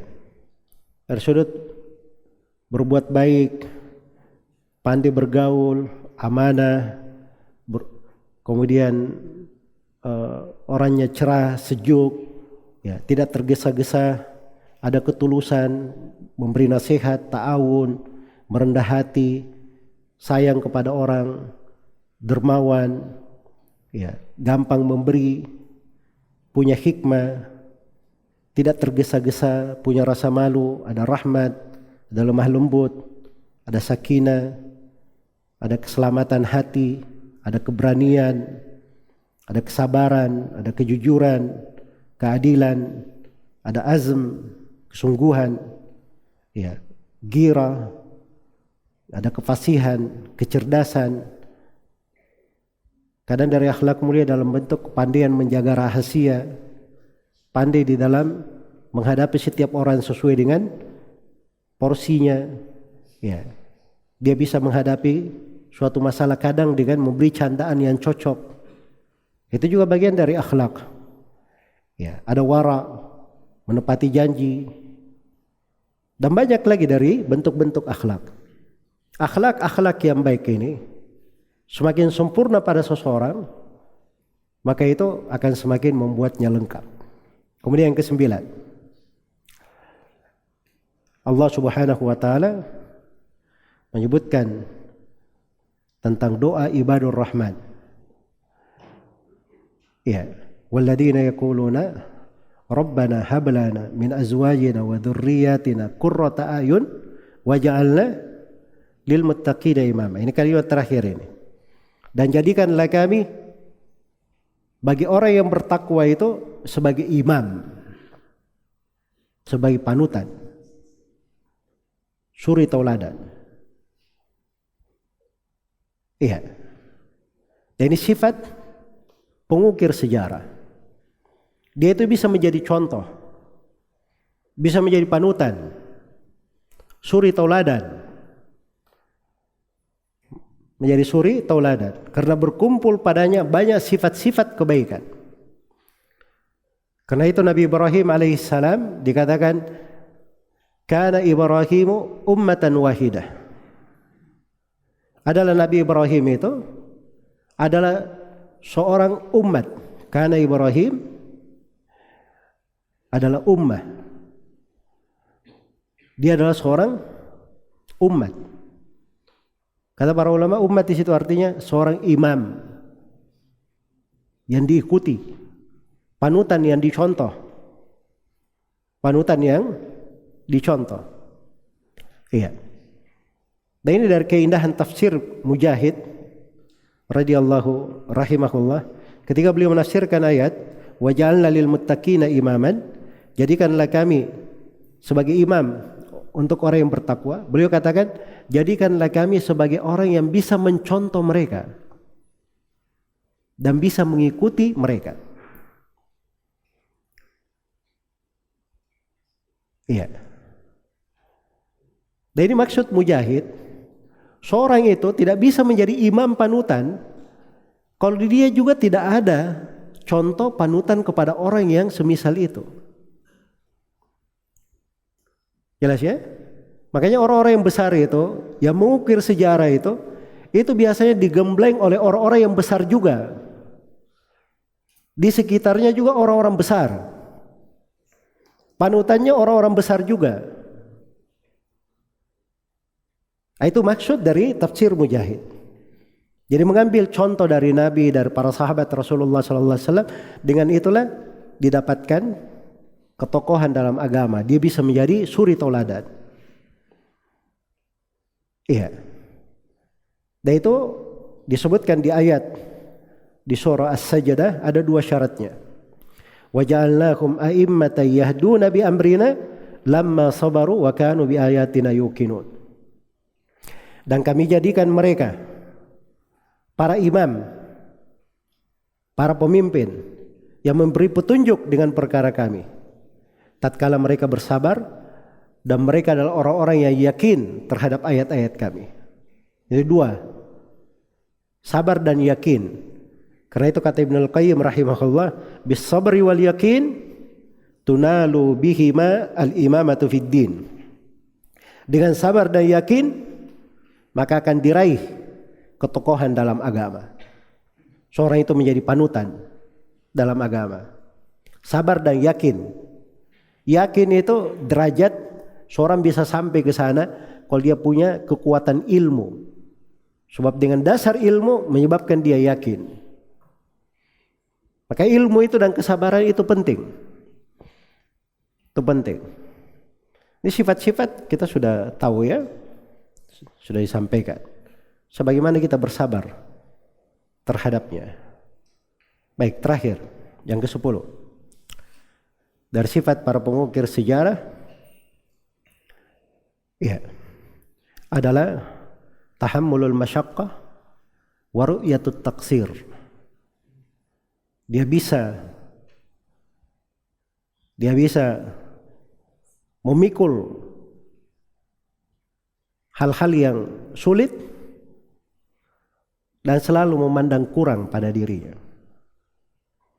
Selalu memandang kurang pada dirinya. Ya. Kesulitan itu proses dan jalan. Kalau tidak ada kesulitan, semuanya bisa menjadi pengukir sejarah. Semuanya bisa menjadi tokoh. Semuanya akan jadi pemimpin. Tapi yang membedakan derajat itu kadar kesulitannya.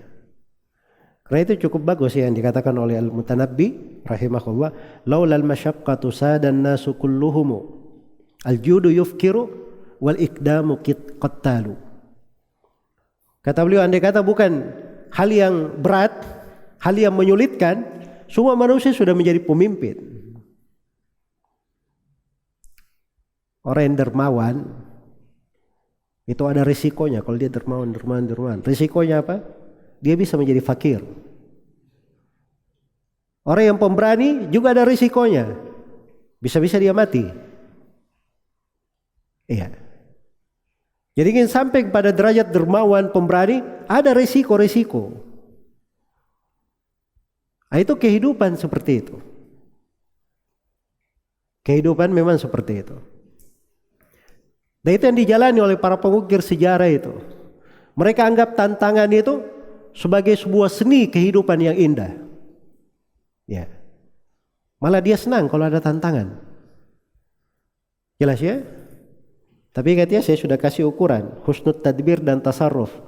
Ada orang yang senang tantangan tapi amburadul. Ya. Terlalu banyak spekulasi. Itu tidak benar ya seperti itu. Senang tantangan tapi terukur. Bagus. Nah, itu baru benar. Memang ada hal-hal yang besar, itu kadang ada tantangan, ada cobaan, ada ujian. Cuma di belakang seluruh hal itu, harus selalu dia lihat pada apa yang dia lakukan, dia masih banyak kekurangannya. Nah, itu ru'yatut taksir. Iya. Karena pengukir sejarah itu, kapan dia merasa bangga dan sudah merasa cukup dengan hasil kerjanya, itu bukan pengukir sejarah namanya. Dia selalu melihat dirinya masih kurang, masih belum sempurna.